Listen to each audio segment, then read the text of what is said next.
우리 장미꽃이 활짝 피어가는 5월입니다. 이 5월에는 어린이날이 있고 어버이날이 있고 스승의 날이 있고 성년의 날이 있고 부부의 날이 국가적으로 정해진 이런 날들이 있습니다. 오늘 15일은 스승의 날입니다. 여러분은 여러분의 스승이 있습니까? 내가 존경하는 선생님, 보고 싶은 선생님, 그분의 가르침의 아직도 기억에 남는다. 참 그분이 좋은 분이었다. 이런 스승이 있습니까? 오늘 우리가 사는 이 시대에는 많은 사람들이 스승을 두기를 싫어한다고 합니다. 그래서 스승을 존경한다. 그게 점점 멀어져 가고 있다고 합니다. 심지어는 부모를 공경하고 싶어 하지도 않는 그런 시대로 변한 분들이 많이 있다 이겁니다. 한국 교원 단체가 있습니다. 우리 선생님들의 가장 큰 단체입니다. 거기에서 유치원에서 대학교까지 선생님들 8,431명에게 물어봤습니다. 교직 생활 만족하십니까? 하고 물어봤더니 6년 전에 비해서 절반이나 떨어졌어요. 33.5%만 만족하다고 했습니다. 다시 태어나도 교사가 되겠습니까? 했더니 충격적이에요. 29.9%만 교사하겠다. 나머지 70%는 절대로 선생님 안 할 것이다. 이렇게 말했습니다. 가장 어려운 점이 뭐냐고 이렇게 물었더니 제자들이, 학생들이 선생님을 선생님으로 잘 인정하려고 하지 않다 이겁니다. 조그만 관심을 갖고 이렇게 살펴주고 또 잘못하면 훈계 좀 하려 하면은 신고까지 해버린대. 어린 초등학생들도. 그러니 그냥 지식이나 전달해주고 끝내겠다. 이런 분들이 그럴 수밖에 없는 환경이 조성되고 있다 이겁니다. 옛말에 스승의 그림자는 그림자도 밟지 않는다고 그러죠. 그런데 요새는 스승을 대놓고 비방하기도 하고 흉보기도 하고 대들기까지 하는 그런 경우가 많이 있다 이겁니다. 교회 교역자는 주의 종은 영적인 스승입니다. 그래서 오늘 뭐 스승의 날도 되지만 우리 교회의 중요한 후임 목사 청빙, 새로운 스승과 같은 새로운 담임 목사 청빙이 다가오기 때문에 준비하는 과정에 그래서 오늘 말씀을 준비했습니다. 성경은 영적 스승에게 어떻게 하라고 하는지를 가르쳐주고 있어요. 히브리서 13장 17절에 너희를 인도하는 자들에게, 그러니까 스승들에게, 교역자들에게 이겁니다. 순종하고 복종하라. 그들은 너희 영혼을 위하여 경성하기를 자신들이 청산할 자인 것 같이 하느니라. 그들로 하여금 즐거움으로 이것을 하게 하고 근심으로 하게 하지 말라. 그렇지 않으면 너희에게 유익이 없느니라. 순종하고 복종해라. 그리고 기쁨을 가지고 일할 수 있게끔 협력해 줘라. 그래야 너희에게 유익이 있다. 이렇게 소개하고 있습니다. 예수님이 말씀하셨습니다. 마태복음 10장 41절 이하에 선지자의 이름으로 선지자를 영접하는 자는 선지자의 상을 받을 것이요 의인의 이름으로 의인을 영접하는 자는 의인의 상을 받을 것이요 또 누구든지 제자의 이름으로 이 작은 자 중 하나에게 냉수 한 그릇이라도 주는 자는 내가 진실로 너희에게 이르노니 결단코 상을 잃지 아니하리라 하니라 그랬습니다. 이가 너의 영적 스승인 주의 종에게 수고하십니다 하고 냉커피 하나라도 냉수 한 접시라도 대접하면은 내가 하늘에서 상을 반드시 줄 것이다. 이렇게까지 영적인 스승을 잘해줘야 된다는 것을 소개하고 있습니다. 여러분을 천국으로 인도하고 하나님의 말씀을 선포하고 가르치는 영적 스승을 여러분들이 존중하고 있습니까? 요새 이 시대는 사회 환경이 참 그 영적 스승도 두기 어려운 환경으로 변했어요.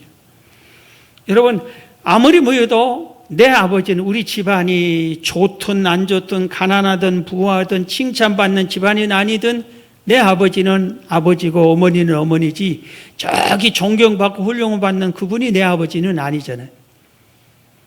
교회도 이렇게 있다가 우리 목사님하고 조금만 틀어주면 에이 기독교 방송으로 예배를 드려야지.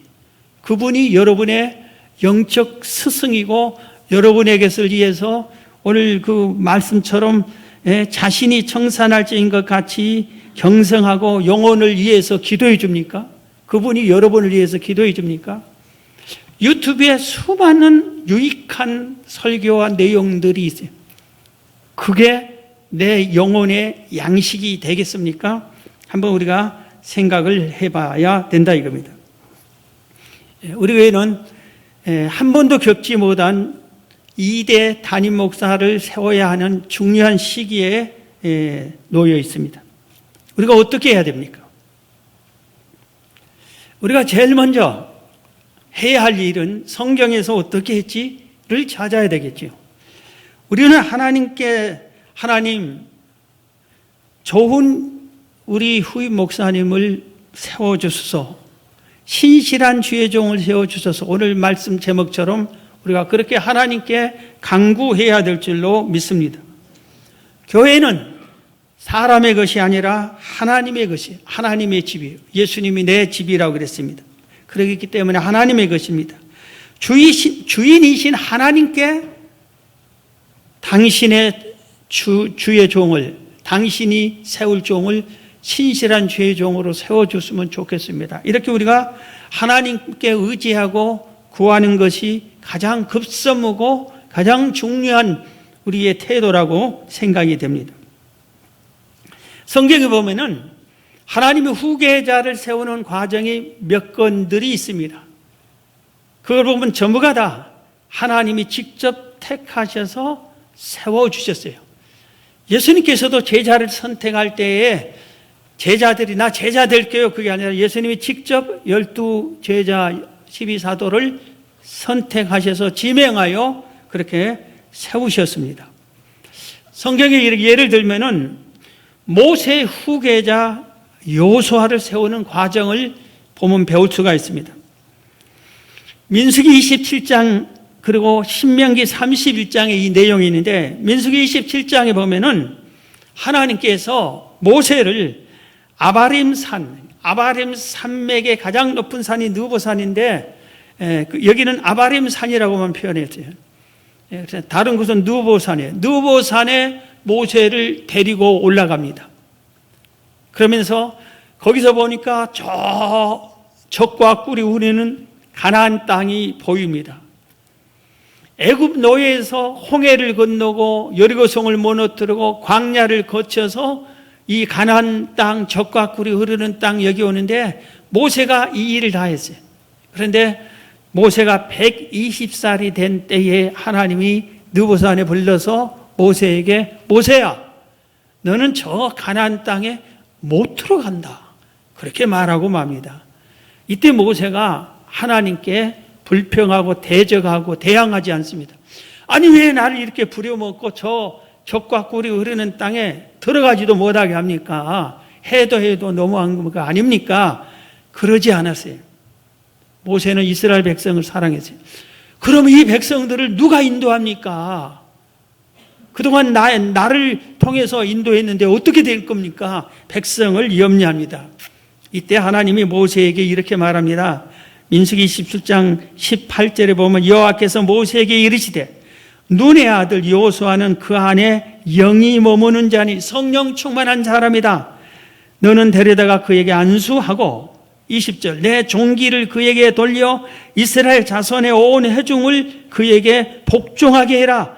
모세가 여호와께서 자기에게 명하신 대로 하여 여호수아를 데려다가 제사장 엘르아살과 온 회중 앞에 세우고 그에게 안수하여 위탁하되 여호와께서 모세가 명령하신 대로 하였더라. 하나님께서 일방적으로 모세의 의견을 참고도 하지 않고 여호수아를 세워라. 여호수아를 네 후계자로 삼아라. 그리고 모든 백성들 지도자들 앞에서 기름 부어서 백성들이 다 너 모세에게 행한 것처럼 여호수아를 따르게 해라. 복종하게 해라. 그럽니다. 그래서 모세에게는 하나님이 명령한 그대로 그렇게 순종했습니다. 열왕기상 19장에 보면은 엘리야라고 하는 대선지자가 있어요. 이 엘리야가 후계자 엘리사를 세우는 과정이 나옵니다. 우리가 그 내용을 아는 것처럼 아합 왕이, 이스라엘 왕 아합 왕이 하나님을 경외해야 할 그가 결혼을, 우상을 섬기는 이세벨, 이방 여인과 결혼해서 이세벨이 바알과 아세라 신을 가지고 아예 옵니다. 그리고 남편에게도 섬기게 합니다. 그리고 점점 이스라엘 전역에 바알 신을 섬기게 하고 하나님을 섬기는 선지자들을 추방하고 죽이고 박해합니다. 그래서 하나님이 진노해서 온 이스라엘에게 3년 6개월 동안 비 한 방울 내리지 않게 가뭄을 주고 맙니다. 계속 할 수 없잖아요. 그래서 하나님이 엘리야를 아합 왕에게 보내서 바알 선지자, 아세라 선지자 850명과 엘리야가 섬기는 하나님과 어느 신이 참신인지, 불로응답한 신이 참신이다, 이렇게 신앙 경연 대회를 하게 해서 엘리야의 제단에 하나님이 불로응답해 주었어요. 그래서 그 자리에서 엘리야가 온 백성들이 다 있는 자리에서 바알 선지자, 아세라 선지자 850명을 칼로 다 죽여버립니다. 이 소식을 들은 아합 왕의 아내 이세벨이 분노해가지고 우리 자기가 섬기는 선지자, 바알 선지자들 다 죽였다고 사신을 엘리야에게 보냅니다. 내가 반드시 너를 죽이고 말 것이다, 그럽니다. 그래서 엘리야가 피신을 합니다. 그럴 때 때가 다 된 줄 알아서 하나님께 기도를 하니까 하나님께서 후계자를 세워줍니다. 네 마지막 할 일이 이거다 하면서 소개해 준 내용이 19장, 열왕기상 19장 15절부터입니다. 여호와께서 그에게 이르시되, 엘리야에게 이르시되, 너는 내 길을 돌이켜 광야를 통하여 다메섹에 가서 이르거든 하사엘에게 기름 부어 아람의 왕이 되게 하고, 참 신기해요. 하나님께서 아람 나라의 왕까지 새로 세워줍니다. 엘리야를 통해서. 너는 또 님시의 아들 예후에게 기름 부어 이스라엘의 왕이 되게 하고, 이스라엘 왕이 되게끔 기름 부었습니다. 그렇게 한 다음에 아벨 무올리 사밧의 아들 엘리사에게 기름을 부어 너를 대신하여 선지자가 되게 하라. 네 후계자로 엘리사를 세워라, 그럽니다. 엘리야 선지자는 엘리사를 성경을 이렇게 보면은 모르는 사람이에요. 몰랐을 거예요. 그런데 하나님께서 엘리사를 세워라, 네 후계자로. 그래서 하나님의 일이잖아요. 엘리야가 기득권을 내서 내가 세우겠어, 그게 아닌, 그래서 엘리사에게 기름 부어서 선지자를 되게 합니다. 이스라엘의 초대 왕 사울 왕을 세운 사무엘 선지자를 통해서 하나님께서 사울 왕이 나를 배신했다, 그러니 2대 왕을 네가 세워라. 이새의 아들 중에서 다윗에게 기름 부어서 하나님이 다윗을 선택해서 왕으로 세웁니다. 사무엘 선지자는 이새의 장남, 차남 이런 사람을 세우려고 했는데 하나님이 안 된다 하고 다윗을 세웠어요. 이건 뭘 의미합니까? 하나님의 일을 위해서 하나님이 원하는 사람을 세워왔다, 이겁니다. 하나님께서도 예수님께서 일꾼을 세울 때 추천받지 않았습니다. 공모하지 않았습니다. 세상 회사처럼 직원 공모합니다 하니까 뭐 수만 명이 모집하면 그 중에서 100명을 뽑습니다 하고 서류만 보고 몇 가지 질문만 물어보고, 여러분 서류로 봐서 그걸 어떻게 모집을 할 수가 있겠어요? 하나님께서 역사하셨던 것을 우리가 배울 수 있습니다. 우리 교회에서는 이미 작년부터 그 이전부터 개별적으로 기도도 하고, 제가 몇 분에게는 개별적으로 기도도 부탁도 했지만 공식적으로 작년부터 기도를 해왔습니다. 후임을 위해서 공식적으로. 작년 비전 공유 철야 때 우리는 언제나 비전 공유 철야 때는 책자를 만들잖아요. 1년 동안 목회를 어떻게 하고 각 기관이 어떻게 왔고 새 목회 계획은 이렇게 해요. 이것을 우리가 책자로 만들어서 합니다. 그 내용 중에 반드시 내가 마이크를 들고 설명하는 것이 새해는 이 주요 목회 계획이 이겁니다 하고 발표를 합니다. 네. 그래서 작년에도 똑같이 그렇게 했어요. 그래서 작년 2022년도 주요 목회 계획일 8가지를 발표해 드렸어요. 첫째는 철저한 회개와 감사가 회복되어야 된다. 두 번째, 전도를 열심히 해야 된다. 그래서 그것은 바로 이 1년표에다가 이 2가지는 세워놨어요. 세 번째, 성경 완독. 우리가 3일교회니까 301독은 하자. 성도들이 301명은 동참하게 하자 하고 성경 완독을 이렇게 했는데 올해쯤은 호응을 많이 해서 제일 잘한 게 게시판에 사진을 붙여준 것 같아요. 생각에 내 사진이 붙으니까 안 붙으면 조금 그래서 열심히 성경들을 읽은 것 같아요. 그래서 아주 성경을 읽는 속도가 상당히 빨라지는 것 같습니다. 네 번째는 바른 예배 세우기. 코로나 시대에 바른 예배를 드리지를 않아요. 영상 예배 드리는 분들이 바른 예배 드리기는 더 어렵습니다. 아주. 그래서 예배를 다 바른 예배 세우기. 그리고 5번째, 후임 목사, 후임 담임 목사 청빙 기도하는 것. 후임 목사 청빙. 6번째, 임직자 선출 및 교육시키는 것. 7번째, 다음 세대 중심의 교회로 세우는 것. 8번째, 생명센터 건축 추진 계속 진행하는 것. 이 8가지를 지금 5월이지만 대부분 많이 실천하고 진행하고 그렇게 있습니다. 또 우리가 주보에다가 매주 올려놓은 게 있어요.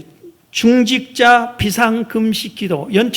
올 연초부터는 아주 한 번 더 중요하게 기도하자. 그래서 중직자 전체 표를 짜서 일주일에 한 번씩은 한 끼 이상 금식하면서 주보에도 지금도 주보에 나와죠. 1번이 후임 목사 선정. 후임 목사 선정하는 거예요. 그것을 금식하면서 이렇게 기도를 시키고 있습니다. 그리고 이번에는 후임 청빙위원회를 대표로 해서 한 20명 정도 있어요. 당회원 반, 그리고 재직의 국장, 남녀 여전도의 총회장들, 교구장들, 그리고 안수입사 회장, 권사 회장, 그리고 청장년 대표, 청년 대표 이렇게 세웠습니다. 이렇게 기도를 작년부터 했는데 어떤 분이 저한테 그래요. 왜 후임 목사 청빙을 준비를 안 합니까? 그러는. 그래서 이 사람은 참 내 마음이 어이가 없는 분이에요.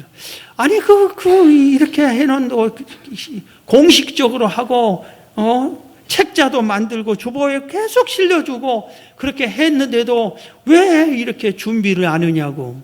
이런 식으로 하는 사람은 좀 제가 이해가 안 됩니다. 요새 우리들이 후임을 선정하는 과정을 이렇게 보면은 가장 세상적인 방법을 하는 경우가 최근에 공모하는 방법이 있어요. 그런데 성경에도 우리 한국 교회도 그런 방법을 거의 쓰지 않다가 이제 한 20-30년 전부터 그런 방법을 쓰는 교회들이 있는 것 같아요.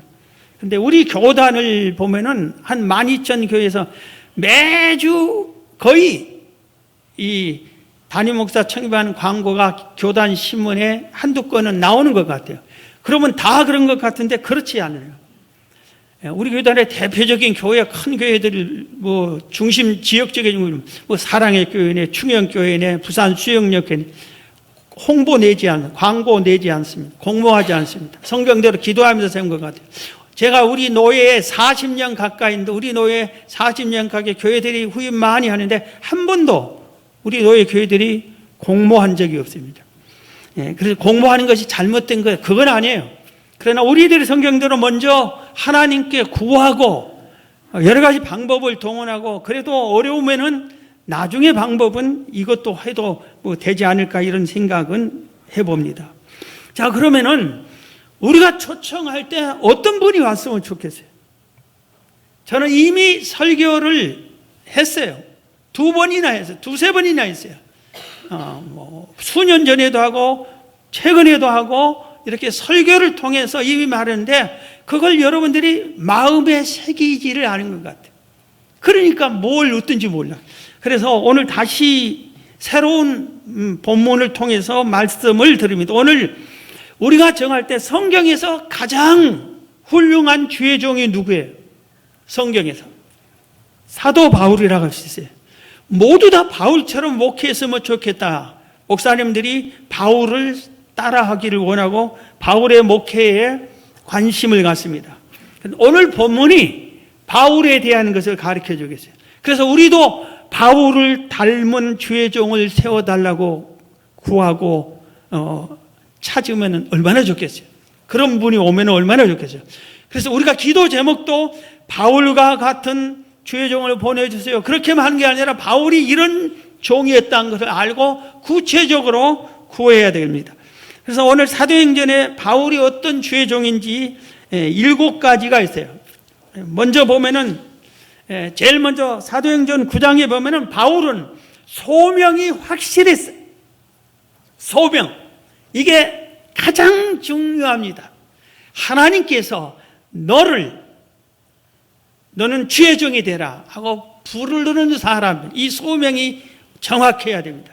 사도 바울은 본래 옛 이름이 사울이었어요. 그런데 이 바울은 예수 믿는 사람을 오히려 핍박하는 아주 교회로 보면 최대의 원수 같은 사람이에요. 그런데 예수님이 직접 사울에게 나타나 사울아 너 왜 나를 핍박하느냐 그러면서 사울을 부릅니다. 그리고 너는 이방인에게 복음을 선교하는 사명자다 하고 사울을 불렀어요. 하나님이 이렇게 부른 자, 소명한 자, 이 소명이 분명해야 돼요. 오늘날 목사님, 선교사님들 중에서 하나님이 부르지 않았는데 자기가 신학 가서 과정을 거쳐서 목사 되고 선교사 된 사람들이 의외로 많이 있습니다.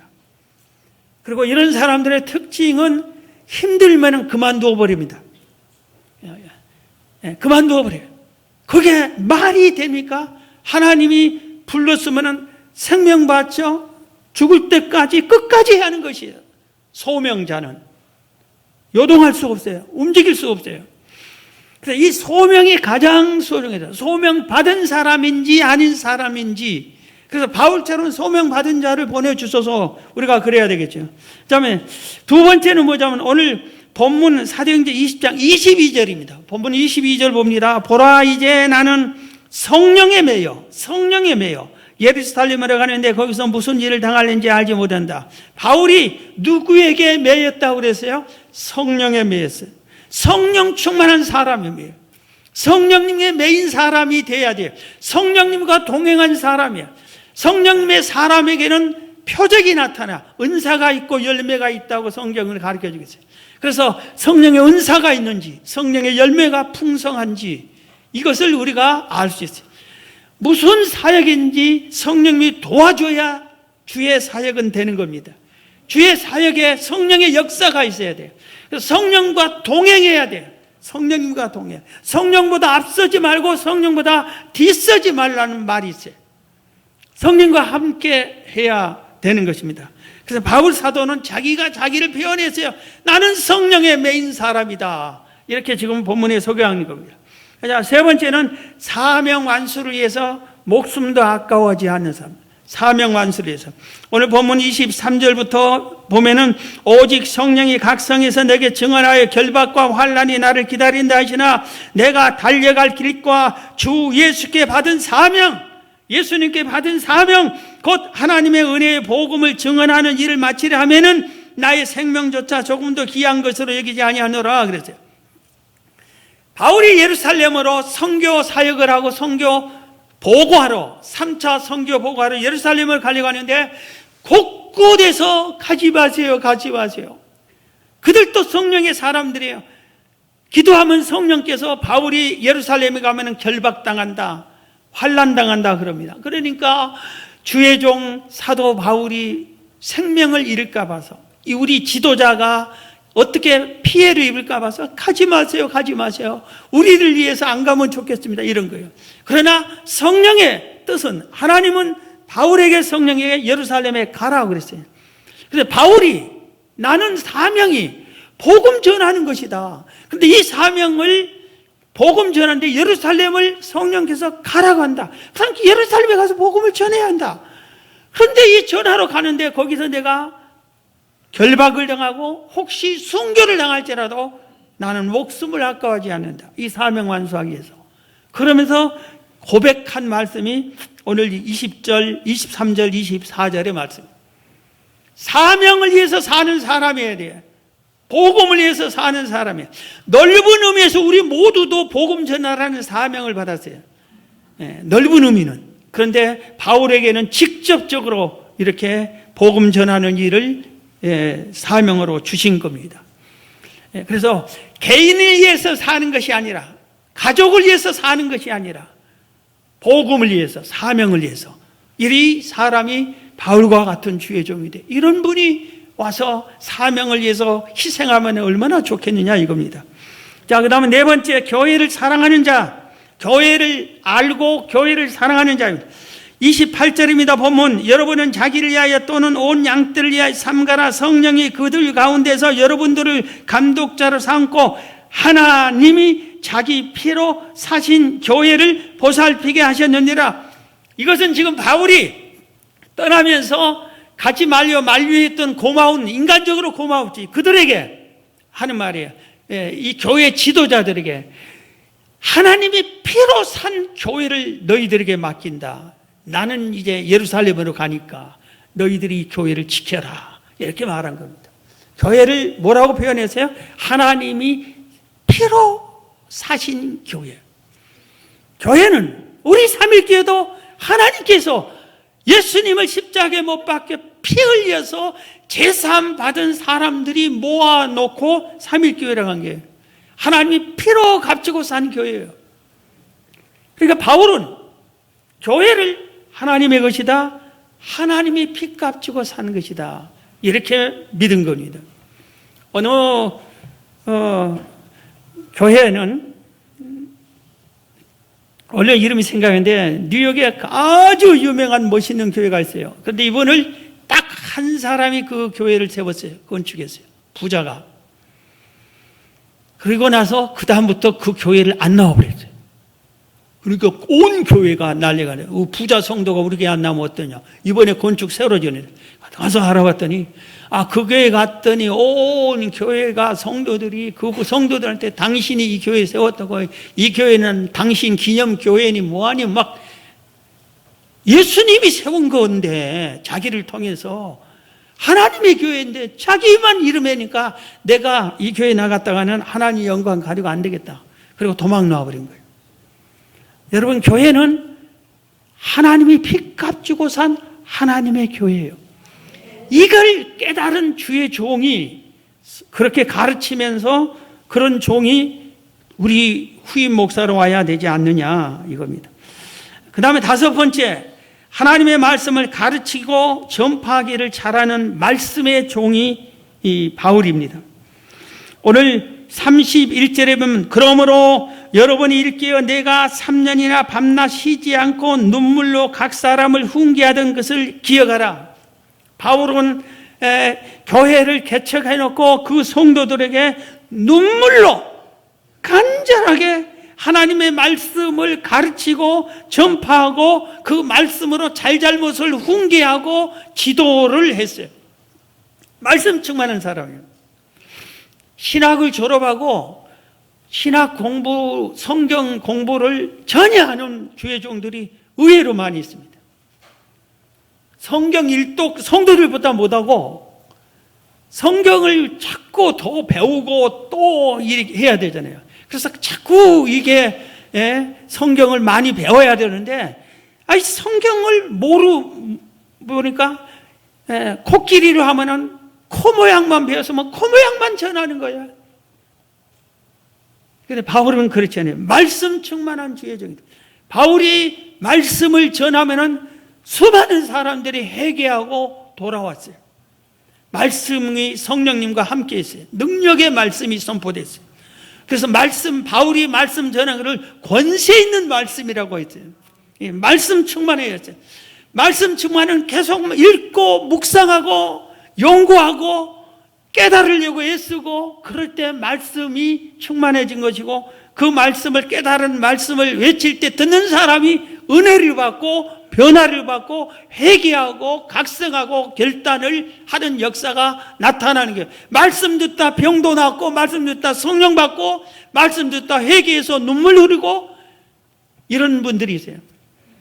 예배 딱 드리고 나갈 때 오르르 싹 100% 나간 교회 사실 은혜롭지 않아요.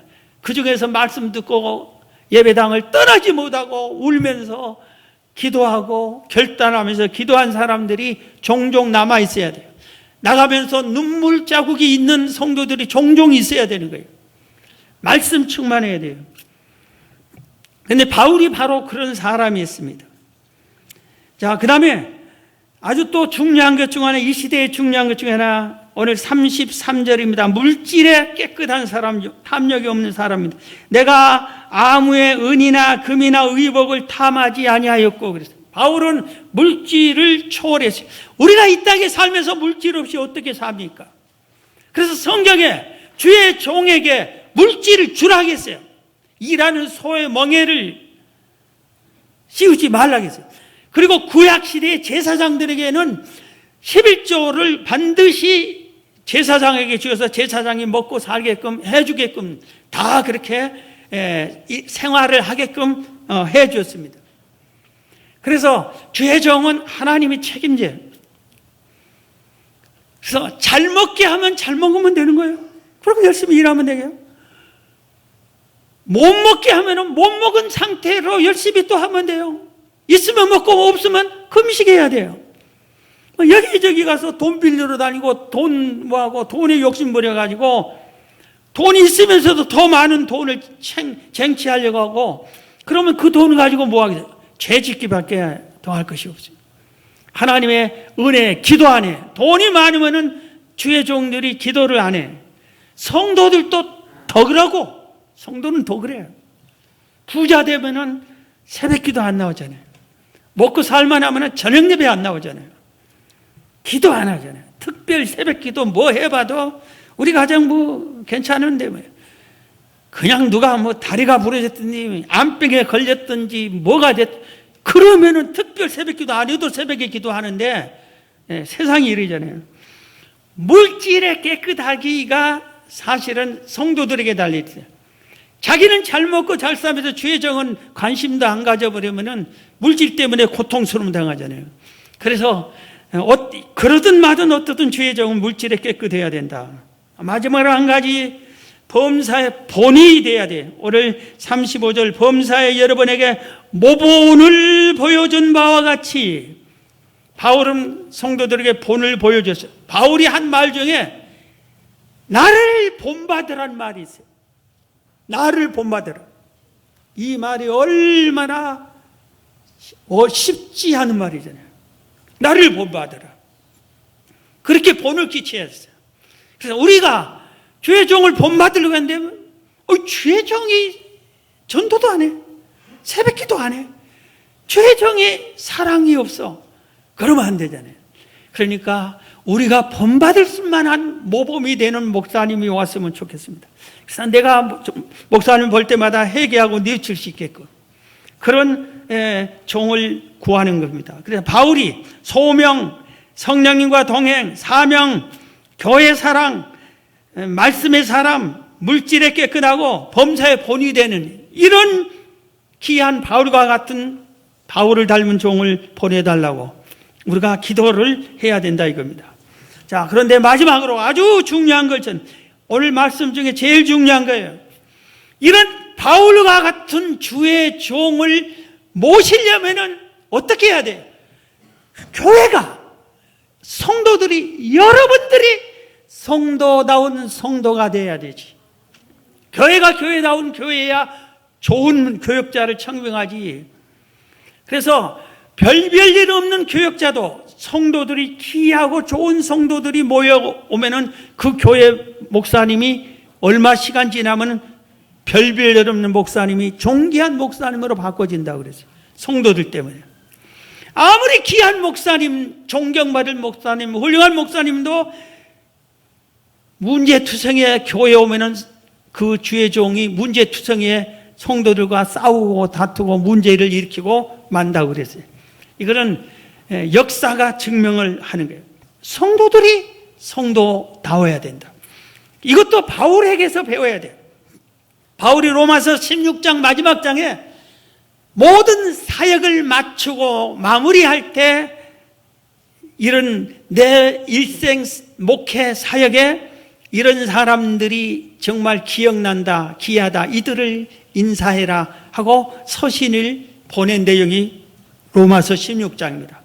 거기 보면은 먼저 1절, 2절 보면 내가 갱그라 교회의 일꾼으로 있는 우리 자매 베베를 너에게 추천하노니 너희는 주 안에서 성도들의 합당한 예절로 그를 영접하고 무엇이든지 그에게 소용되는 바를 도와줄지니 이는 그가 여러 사람과 나의 보호자가 되었습니다. 베베를 지금 보내면서 베베에게 뭐라고 그러냐 하면은 나의 보호자다. 이거. 바울은 복음을 위해서 독신으로 복음을 전해서 가족이 없어요. 그러니까 누군가가 보호자가 되어줘야 되잖아요. 여러분 어린 학생을 유치원에 보내고 초등학교 1학년 보내면 어때? 학부모가 알아서 가라 그래요? 데려다 주고 넘어지면 이렇게 세워주고 배고프다면 먹여주고 이게 보호자잖아요. 성도들이 우리 목사님을 보호해줘야 되겠다. 내가 보호해줘야 되겠다. 성도들이 목사님을 돌을 던지고 흉보고 그게 아니라 보호자가 되어야겠다. 그래서 바울이 제일 먼저 요구한 건 보호자가 되라. 두 번째입니다. 3절 4절 보면은 너희는 그리스도 예수 안에서 나의 동력자들은 브리스가와 아굴라이가 문하나라. 그들은 내 목숨을 위하여 자기들의 목까지 내놓았다. 바울 사도를 위해서 목숨같이 바쳐서 복음을 전하자. 우리가 물질을 드릴 수는 있지만 목숨을 어떻게 드리겠어요? 바울에게. 그런데 브리스길라 아굴라는 그랬다 이겁니다. 여러분들이 우리 목사님 복음을 전하는데 목사님에게 뭘 희생해서 드리세요? 내게 가장 생명 같은 무엇을 드리세요? 후임 목사 오면은 우리 성도들의 분위기가 나는 목사님 복음 전하는 게 내 생명 바쳐서 돕겠다. 이런 자세가 있어야 후임 목사가 와서 사역을 성공하지. 이게 필요하다 이겁니다. 자, 그 다음에 7절에 내 친척에 나와 함께 갇혔던 안드로니와 유니아에게 문하라. 그들은 사도들에게 존중이 여겨지고 주의 종에게 인정받는 것이 본교회 목사만 아니라 다른 사도들도 다 왔어요. 그러니까 삼일교회 성도들은 다른 교회 노예나 총회나 지역에서 목사님들이 삼일교회 성도들은 정말 훌륭해 이런 소리를 들어야 된다 이겁니다. 그런데 지역에서 다른 데서 삼일교회 성도들 아주 목사님 괴롭히긴 하고 못됐대 이 소리 들으면 되냐 이겁니다. 그래서 성도들이 주의 종들에게 존중받는 성도들이 되어야 된다. 자, 그 다음에 8절 9절 보면 또 주 안에서 내 사랑하는 암볼리아에게 문하라. 그리스도 안에서 우리 동력자는 우르바노의 나의 사랑하는 스두가에게 문안하라. 주의 종에 사랑받는 성도가 되라. 10절을 그리스도 안에서 인정함을 받는 이벨레에게 문하라. 주 안에서 주 안에 신앙 생활하고 주 안에서 인정받는 성도가 되라. 인정받는 성도라. 11절 내 친척 헤로디에게 문하라. 나의 나기스와 그의 가족 주 안에 있는 자들에게 문하라. 주 안에 있는 성도들이 주 안에 있어야 된다 이겁니다. 그 다음 12절 주 안에서 수고한 드루베나와 드루보사에게 문안하라. 주 안에서 많이 수고하고 사랑하는 버시에게 문안하라. 수고하고 사랑이 충만한 버시와 같은 성도가 되라 이겁니다. 13절에는 주 안에서 택하심을 이룬 루포와 그의 어머니에게 문하라. 그의 어머니는 곧 내 어머니들. 바울 사도에게 어머니와 같은 역할을 해준 성도가 있다입니다. 루포 어머니는 그는 나의 어머니다 이럴 정도로. 예. 그런데 이게 마지막 하나 갈 때 이게 아주 특이한 것을 바울이 얘기했어요. 17절입니다. 형제들아, 내가 너희를 권하노니 너희가 배운 교훈을 거슬러 분쟁을 일으키거나 거치게 하는 자들을 살피고 그들에게서 떠나라. 교회 안에 바울이 세운 로마 교회에도 이렇게 앞에 훌륭한 성도만 있는 게 아니라 바울이 복음을 전할 때 거스린 사람들이 반대하고 지적하고 또 그냥 분쟁을 일으키고 뭐 거칠게 신앙생활해. 거칠게 막 여기 가서 부딪히고 여기 뭐하고 이런 성도들은 어디나 있어요. 심지어는 예수님의 제자들 속에도 이런 유다 같은 사람은 있어요. 아무리 훌륭한 교회라도 지상교회는 완전하지가 않아. 어느 교회든지 문제 있는 성도는 있어요. 그럴 때 어떻게 하라고 했어요? 좋은 성도들을 어떻게 하라고 그랬어요? 그들을 떠나라 그랬어요. 그들과 밥도 같이 먹고 커피도 마시고 같이 흉도 보고 그 흉 보는 걸 들어주고 거칠게 모한 데서 또 같이 패거리가 되고 그러지 말라 이겁니다. 그런 사람들은 아예 교제를 딱 끊어버리라. 바울이 이렇게 했어요. 그래서 우리들이 지금 좋은 주의 종을 요구할 것이 아니라 우리가 좋은 성도가 되어야 된다 이겁니다. 그래서 로마서 16장에 기록되어 있는 성도들만큼 우리도 그런 성도가 돼야 하나님이 또 맞는 좋은 주의 종을 보내줄 줄 믿습니다. 한국 교회에 오래전부터 오랫동안 구호와 같은 것들이 있어요. 4가지를 교회들이 다 막 따라하게 하고 있어요. 제가 읽어드릴게요. 나는 일생 동안 주님의 뜻이라면 무조건 순종하며 살겠습니다. 이거 첫 번째. 두 번째, 나는 일생 동안 축복받는 일이라면 남에게 양보하지 않고 앞장서서 살겠습니다. 두 번째입니다. 세 번째, 나는 일생 동안 다른 사람과 원수 맺지 않고 화목하며 살겠습니다. 네 번째, 나는 일생 동안 주님의 종들에게 상처를 주지 않고 상처를 싸매주며 살겠습니다. 이런 사람들이 좋은 성도다 이겁니다. 자, 여러분 말씀을 마칩니다. 우리 교회 하나님이 친히 우리 교회도 하나님이 친히 세웠어요. 하나님의 교회들을 하나님이 다 세워요. 그리고 제가 늘 마지막에 삼각산에서 잠실에서 번동으로, 번동에서 상계동으로 내가 한 번이라도 계획을 세우거나 옮겼으면 좋겠습니다. 그러지 않아요. 하나님께서 심지어는 잠실에서는 그 앞에 상가를 달라고 그토록 하소연했는데도 하나님은 주지 않고 서울의 북쪽으로 가라고 그렇게 하셨어요. 그래서 하나님의 뜻을 하면 또 즉시 순종을 제가 잘했어요. 순종을 했습니다. 여러분, 우리 교회 하나님이 함께하는 교회인 줄 믿습니다. 여러분들이 나름대로 칭찬 듣고 좋은 욕먹는 교회 아니잖아요. 여러분들이 지금까지 잘해왔는데 우리 2대 담임 목사님이 바울 닮은 목사가 오게 여러분들이 기도로 승리하기를 주 여러분으로 축원합니다.